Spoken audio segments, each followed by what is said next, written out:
Let's pick up where we left off talking about signal transduction. So remember, signal transduction was just that fancy word that we could use to refer to when we have an extracellular signal that's message gets conveyed inside of the cell. We have those four main types of signal transduction that we talked about. G protein coupled receptors, receptor enzymes, so more specifically our receptor tyrosine kinases, our gated ion channels, and our nuclear receptors. The nuclear receptor was the only case in which that primary messenger, so the original signal, that hormone, maybe glucagon, epinephrine, that sort of thing, glucagon and epinephrine can't get into the cells. So they have to act by modulating the proteins on the surface of the cells. But in the case of steroids, steroids are nonpolar enough that they can just diffuse freely through the membrane. Remember, that's called passive diffusion. And they can even diffuse through the nuclear membrane, go into the nucleus, bind to regulatory proteins that then control the transcription of genes. So you can control the making of proteins that will allow the cell to respond to that signal.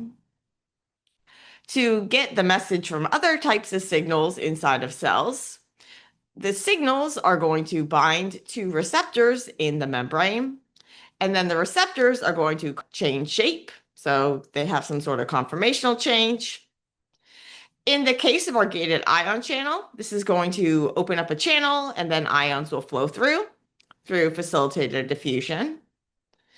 In the case of our G protein coupled receptors, what's going to happen in response to that ligand binding is that the receptor is going to activate another protein, a G protein, that's then going to activate another protein that activates another protein and various things.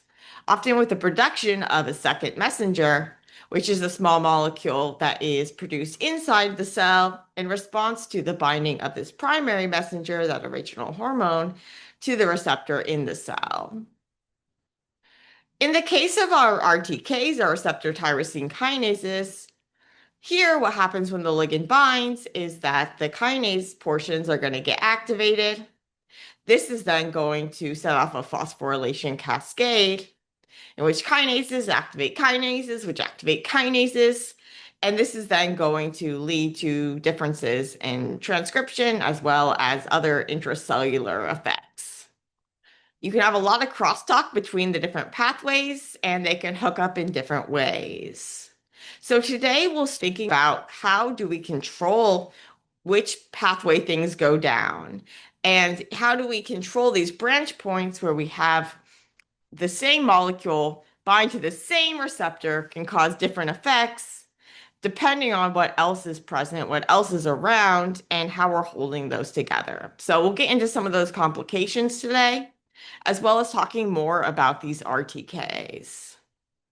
Let's start, however, by reviewing our G protein coupled receptors, our GPCRs. So remember that in the case of our GPCRs, our receptor is not an enzyme, but it's associating with this G protein that is an enzyme. Whereas in the case of our RTKs, we'll see the enzyme is actually the receptor itself. Here we have that the GPCR, the receptor portion, it is just going to serve as a GEF, one of those proteins that activates this G protein.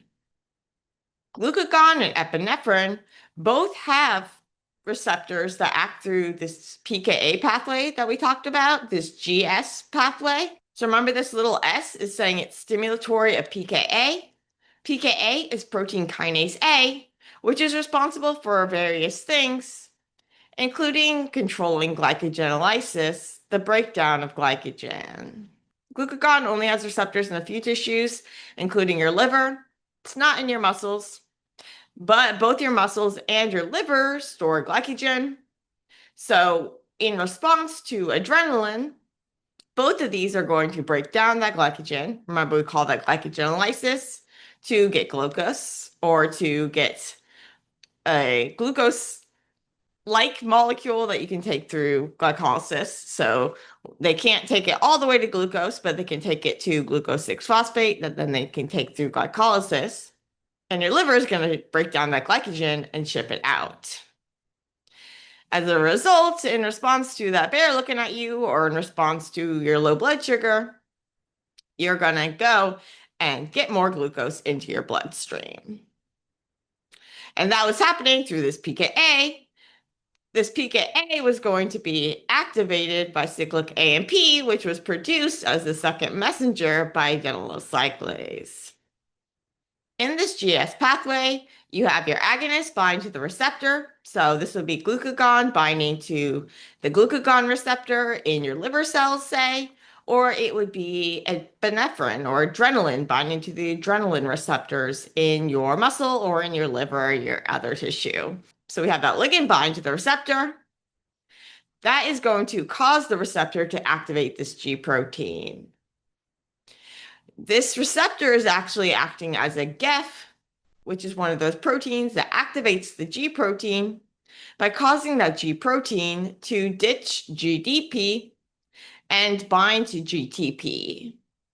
Once bound to GTP, the G protein, the alpha subunit, is then going to migrate away from the beta and the gamma subunits, associate with adenylyl cyclase, activate adenylyl cyclase, and then that adenylyl cyclase is going to produce cyclic AMP, which can then go and activate PKA. Because this G protein has GTPase activity, it'll eventually hydrolyze that GTP to give you GDP. And remember that when it's bound to GDP, it's inactive. And so it goes back and associates with its beta and gamma and is ready to get activated again if another ligand binds or if this receptor is still bound to the ligand. The hydrolysis of this ATP is stimulated by GAPs. So GAPs give it a zap, hydrolyze that GTP, inactivate the G protein. GAFs, like our receptors, are going to activate the G protein by allowing them to ditch the GDP and pick up GTP. You might be wondering too, how are we coordinating all of these things? Adapters and scaffolds are going to be your friend. And so here's that ACAP I was talking about. It was kind of holding that PKA in place. And it's also holding other things in place. And some of those other things are going to be things like phosphatases, which can actually remove phosphate groups to undo the effects of phosphorylation. It can associate with adenylyl cyclase. It can associate with our GPCR proteins. So everything's kind of held together. And this is great for making sure that the right things can find each other and react. And it's also great for being able to clean up your mess easily. So when you want to remove the signal, desensitize things, you can kind of just whoop, swallow this whole portion of the membrane and then stop the signaling. And so when we talk about a scaffold protein, that would be something like this, where it has binding sites for multiple different proteins. So this is the main G protein coupled pathway that we're going to talk about, and this is the one I'd like you to know. But there are also many other pathways that use GPCRs. Remember that rather than memorizing pathways, I'd like you to focus on being able to interpret pathway diagrams. Follow arrows. Think about what would happen in the case of mutations and what might happen in the case of agonists and antagonists. So remember that an agonist is going to be a molecule that binds to a receptor and activates it. So it kind of mimics the effects of the natural ligand. Whereas an antagonist is going to bind to a receptor and prevent their activation. So let's take an example.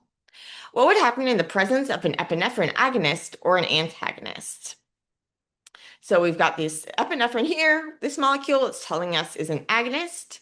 So it's going to activate. It's going to have the same effects as the epinephrine. This adrenaline, remember, epinephrine equals adrenaline. Or this propranolol, which is an antagonist. So it's going to have opposing effects. And note that the KDs are listed here.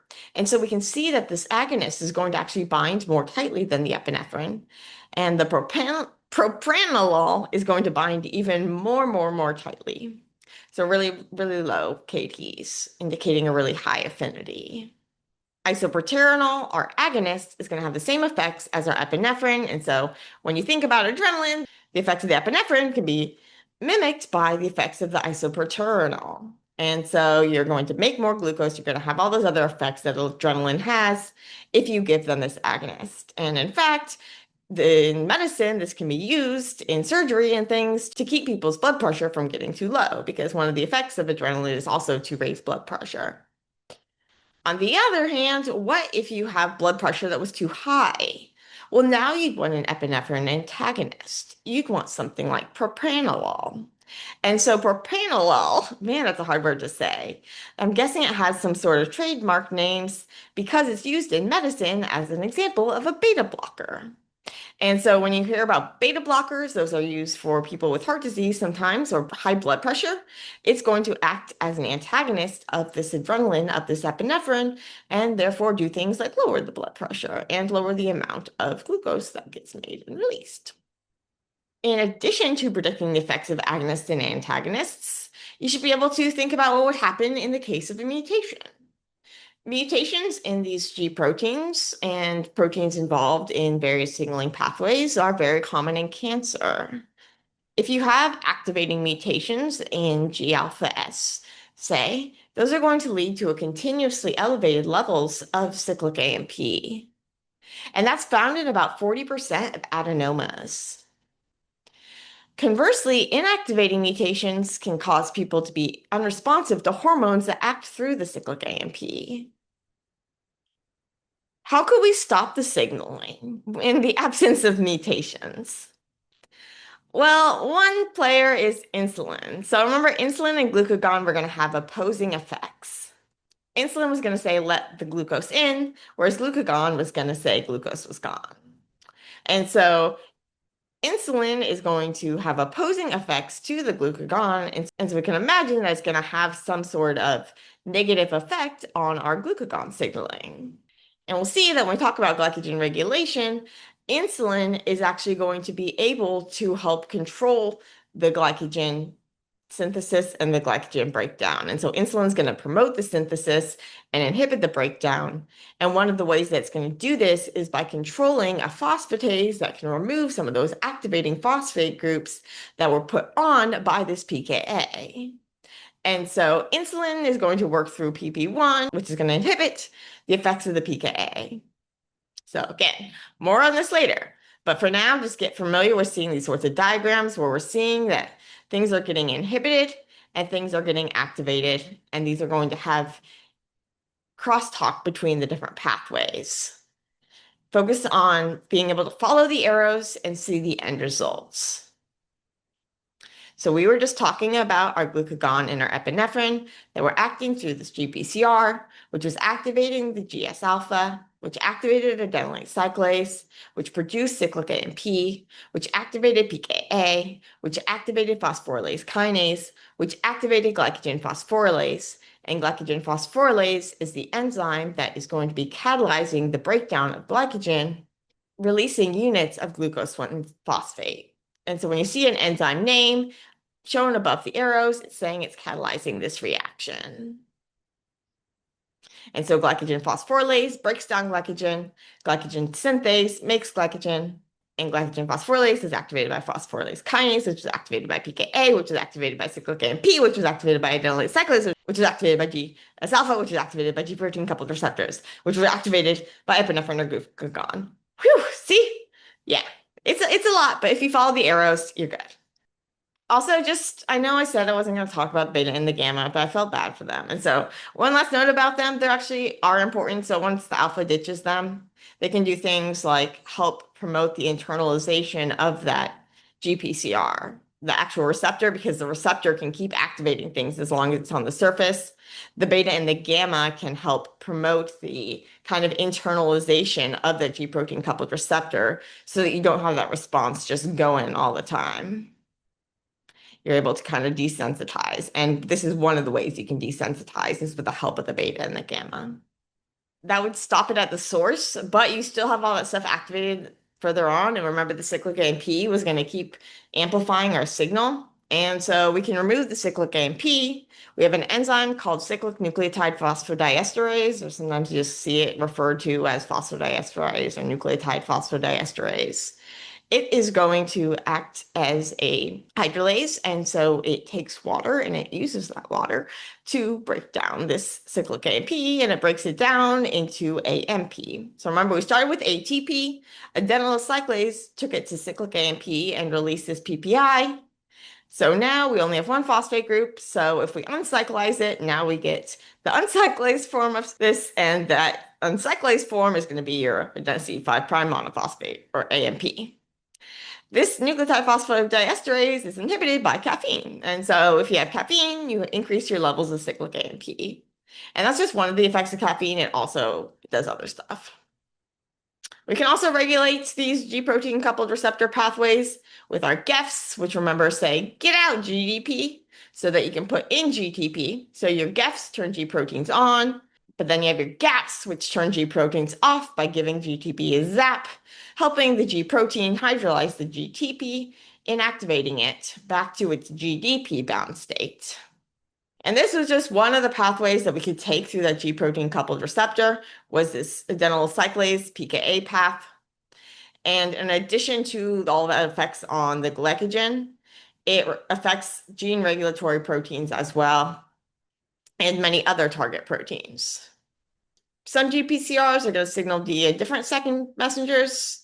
And so you'll see that here we actually have this GQ subunit. There's also GI subunits, various other subunits than the GS. We're just going to focus on the GS, but you should be able to kind of follow arrows and things and see what's going on. One of the things that's going to be going on is that some of them are going to signal through this phospholipase C based pathway. Phospholipase C is going to be chopping up a phospholipid in the membrane to create these secondary messengers, DAG and IP3, basically the head group and the tail. And what those are going to do is they're going to have effects intracellularly. And so all of that is happening in response to a hormone binding to a receptor. You don't need to know these pathways, but I just left this in here in case you wanted to know. So the signal binds to the receptor, it activates this GQ. GQ then activates phospholipase C.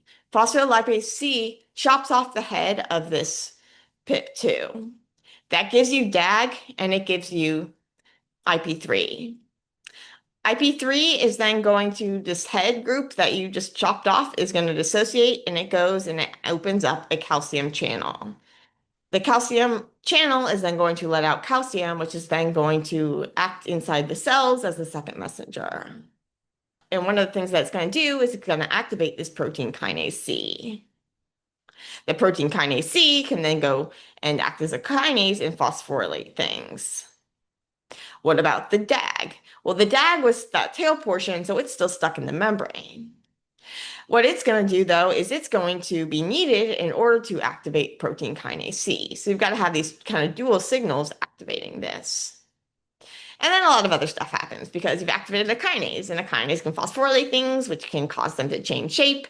It might activate another kinase, which activates another kinase, which activates another kinase, and this is kind of going to get us into what we're going to see with our receptor tyrosine kinase. One of the ways that calcium affects the proteins is through this calmodulin. And this calmodulin protein, it binds to calcium and it majorly changes shape. And then calmodulin acts with other proteins and causes them to change shape, and you get these signaling effects. So there's lots of different proteins that act through various pathways that are associated with these second messengers. And we're not going to go into them. But PKA is the one that's going through that G protein coupled receptor with the stimulatory subunit, that GS. This was happening through like the GQ subunit, which you don't need to worry about. But GS was going through PKA. Then this other pathway was going through PKC. And then there'll be a PKB, don't worry. And PKB is also going to be known as AKT. There's a lot of abbreviations. And there's a lot of G proteins, and they respond to different types of signals. Some of them are actually going to be inhibitory. So if you see a GI that inhibits adenylyl cyclase, whereas a GS was going to activate it. So remember we talked about how adrenaline kind of raised your blood pressure? Well, it was doing that by activating this adenylyl cyclase pathway through this GS. And vasopressin, which is going to lower the blood pressure, acts through this GI, this inhibitory subunit, which lowers the production of cyclic AMP and therefore the PKA activity. And there are lots of different G proteins that respond to lots of different types of signals. There are also lots of receptor enzyme signal transduction pathways. And so these are typically RTKs, or receptor tyrosine kinases, and we're going to talk about the insulin receptor, which is a classic example. RTKs act as dimers, but not all of them are constitutive dimers. The insulin receptor is going to be a constitutive dimer, and so it's always a dimer, whether or not it's active. But other RTKs are going to normally be monomers. And so you can see this GF. When you see GF, think growth factor. So there's a lot of different growth factors that act through RTKs. And these are often going to be monomeric. And then in response to, say, ligand binding, they're going to come together. In the case of our insulin receptor, it's always a dimer, but it's in an inactive conformation until the ligand, so in this case, insulin, binds. That causes the kind of two legs of the receptor to come together and phosphorylate one another. So we call this autophosphorylation when something phosphorylates itself, but here it's kind of cross-phosphorylation between the different chains. So you have these catalytic subunits inside of the cell in this endodomain, and you've got this receptor binding portion and this exodomain, and then you've got this transmembrane portion that's connecting the two. So the insulin binds in the ectodomain, causes a change in the transmembrane portion, which causes a change in the endodomain, which causes the phosphorylation of this kinase. When we talk about a tyrosine kinase, that's talking about it phosphorylates tyrosine residues, not that it's using a tyrosine residue. And so it actually phosphorylates tyrosine residues on various substrates. And this phosphorylation is going to open up kind of the substrate binding portion so that things with tyrosines can go in there and be phosphorylated. And once you have those phosphorylated tyrosines, then they can bind to other things. And so there are phosphate binding domains on various proteins. Some of the main ones are going to be SH2 domains. Those are going to bind to phosphorylated tyrosine residues. And so you can have SH2 domains on various proteins that are then going to be able to bind to whatever was phosphorylated by that RTK. You're going to have proteins that have a lot of different domains hooked up. And these are going to be great for scaffolding and things. And so you'll see scaffolding proteins are often going to have these SH2 domains, which allow them to bind to phosphorylated residues. You also see SH3 and pH domains, and those are going to bind to the phospholipid PIP3. I'd like you to know SH2 domain, but you don't need to worry about SH3 or pH. But just know SH2 domains are going to bind to phosphorylated tyrosine residues, and those phosphorylated tyrosine residues are often going to be coming based on phosphorylation from a receptor tyrosine kinase, something like our insulin receptor.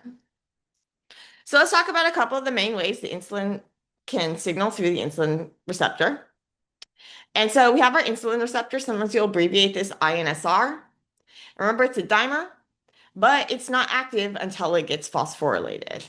It phosphorylates itself in response to insulin. And so insulin binds, and it causes the dimer to autophosphorylate. And then that is then going to activate the kinase. Remember, this is a kinase, the receptor tyrosine kinase. So in the G protein coupled receptor, we didn't have an enzyme in our membrane. We just had that G protein. But here we actually have an enzyme. We've got a kinase. We're activating a kinase directly when we have that messenger bind, when we have that insulin bind here. So we've activated a kinase, and a kinase now phosphorylates things. The kinase is going to phosphorylate this protein called IRS1, insulin receptor substrate 1. IRS1, once phosphorylated by this kinase, is then going to go and it's going to interact with molecules that lead to the activation of RAS. So remember, we saw RAS earlier. RAS was that G protein that was monomeric, and so it was a single subunit. It basically just had that alpha subunit. And so what it can do is it can hydrolyze GTP. And what it can do is if it has GDP kicked out, it can bind to GTP. And remember that the things that got the GDP to get kicked out were our GEFs. So our GEFs activate our G proteins. And this is that GEF I was telling you about before, that SOS. SOS is going to be a GEF that's going to activate the G protein. But SOS itself needs to get activated, and it gets activated when this GRB2 gets activated. And so this GRB2 has one of those SH2 domains that binds to a phosphate group, and it binds to a phosphate group on this IRS1 protein. So this IRS1 protein, now that it's phosphorylated, it associates with GRB2. GRB2 associates with and activates SOS. SOS then activates RAS, and RAS is then going to be able to activate RAF. RAF is a kinase. Kinase phosphorylates things. We're going to get a phosphorylation cascade. And so we get this RAF is going to activate MEK. MEK is going to activate ERK. ERK is going to go into the nucleus and affect transcription. And so you have this pathway where you're able to take that signal of insulin, and now you're going to be able to control the genes involved in things with glucose regulation, in things with other types of metabolism, other types of processes, other types of growth processes, maybe all in response to that insulin binding. So again, we have insulin binding to the receptor. That causes the receptor to autophosphorylate itself. That activates the receptor. The receptor is a kinase. So it phosphorylates tyrosine residues in IRS1. IRS1, once phosphorylated, associates with this adapter protein GRB2. GRB2 associates with SOS. SOS is a GEF. It says get out GDP so that our G protein can get activated and bind GTP. Once activated, our G protein, in this case RAS, is able to activate other things. It activates this protein RAF. RAF is a kinase. It can activate other kinases by phosphorylating them. It phosphorylates the kinase MEK, which activates MEK. MEK then phosphorylates and activates ERK. And then ERK then goes into the nucleus and affects transcription.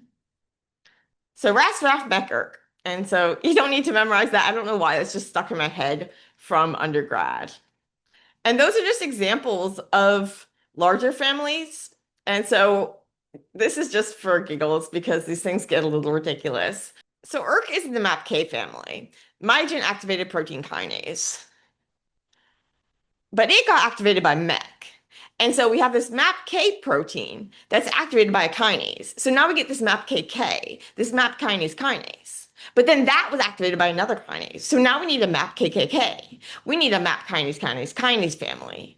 And so we get these kind of ridiculously long names, and then we have these short names. So that's that. And this is often going to be facilitated by having those scaffold proteins that are then able to bind to these various substrates. And often they're going to be binding through things like SH2 domains. All giggles aside, mutations in these G proteins like RAS can cause cancer. And RAS doesn't just associate with RAF, it also associates with a bunch of other proteins. And so you can have mutations in RAS that are again going to influence a lot of different pathways and cause a lot of problems. One of these other pathways is going to be this phospholipase C. Phospholipase C is another way that insulin can signal through. Phospholipase C, remember, was that one that was then going to give us that IP3, that calcium, that calmodulin, all that PKC stuff. That was happening through that phospholipase C. And that phospholipase C was going to be activated by this insulin signaling, as well as by the G protein coupled receptor signaling. So we have crosstalk between the different pathways that are kind of converging on similar secondary messengers in some cases. So let's talk real quick about this phospholipase C pathway, because it's going to lead to an important effect. And it's not that I care you know this pathway, but I want you to know the end result. That in the muscles, the heart, and the adipocytes, so the fat cells, insulin also signals through PI3K to lead to the movement of GLUT4, which is a glucose transporter, to the cell surface to allow glucose in response to insulin. And so PI3K is going to be a kinase. So when you see K, it's a good guess, it's a kinase. And so it is going to be this kinase that what it does is it takes PIP2, which is a phospholipid, and it changes PIP2, it phosphorylates it to give you PIP3. So PI3K takes PIP2, makes PIP3. It phosphorylates PIP2. It's going to only phosphorylate PIP2, however, in response to binding to phosphorylated IRS1. And IRS1 was that same protein that we were looking at before that was phosphorylated by the insulin's receptor protein. So we have the insulin bind. Our dimer autophosphorylates. That's going to phosphorylate IRS1.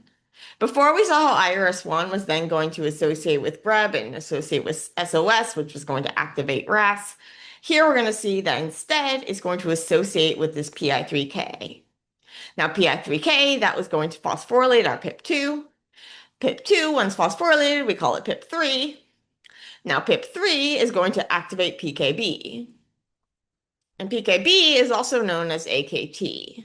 One of the effects that it's going to have is through a couple proteins called RAB and REC, it's going to lead to the incorporation of glucose transporters into the membrane.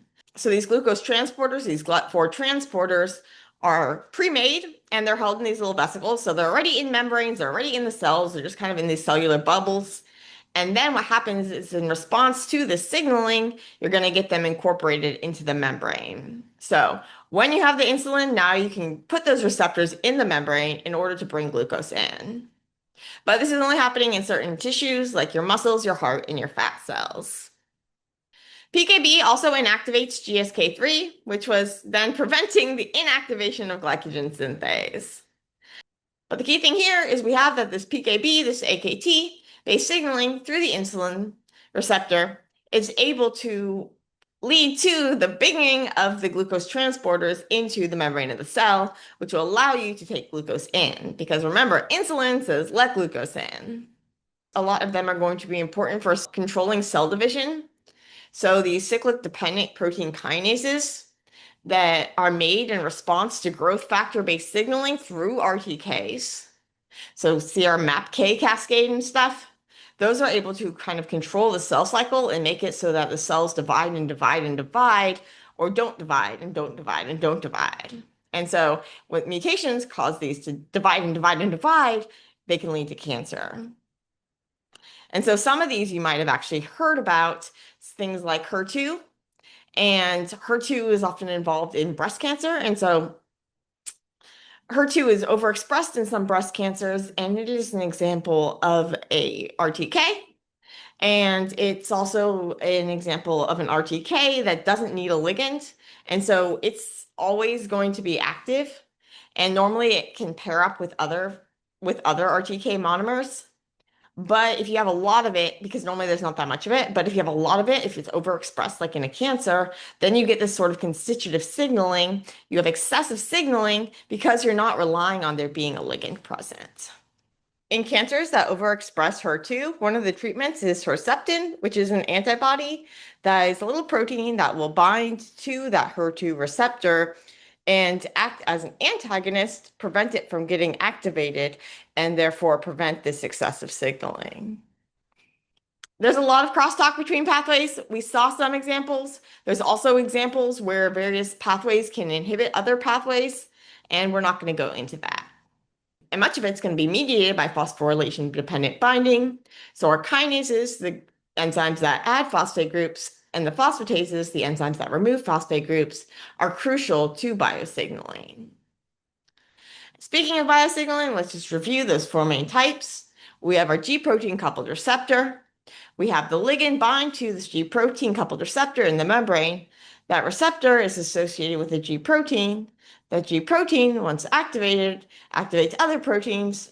Our classic example is our beta adrenergic receptor and our glucagon receptor, which remember are both active through that PKA and cyclic AMP pathway. Receptor enzymes, so our receptor tyrosine kinase, for example, are like our insulin receptor. Those bind to a ligand, which causes the dimer to activate itself, or it causes the monomers to come together to a dimer that activates them. And then it carries out phosphorylation of intracellular substrates, often through signaling cascades. And these can have effects like leading to the transcription of various genes. In these cases, our primary messenger didn't get into the cells. The only case where the primary messenger gets into the cells is actually going to be in the case of our steroid hormones, where we have nuclear receptors. The steroid comes in, it binds to a receptor protein that's actually in the nucleus and is able to affect transcription of genes and therefore production of proteins. And then finally, we had our gated ion channels. And so our gated ion channels, those are just facilitated diffusion channels, and they open up in response to the binding of a ligand, and then they let things out. And we actually saw an example when we were looking at calcium. And so basically, calcium had a ligand gated channel, but it was in an internal vesicle. And so we were releasing calcium into the cells, and as opposed to letting ions go in the cells. But in those cases, in all these cases of these gated ion channels for membranes, the ligand itself is not coming in. It's the ions that get to come in response to the ligand binding to that channel and opening it up. So voila, signal transduction.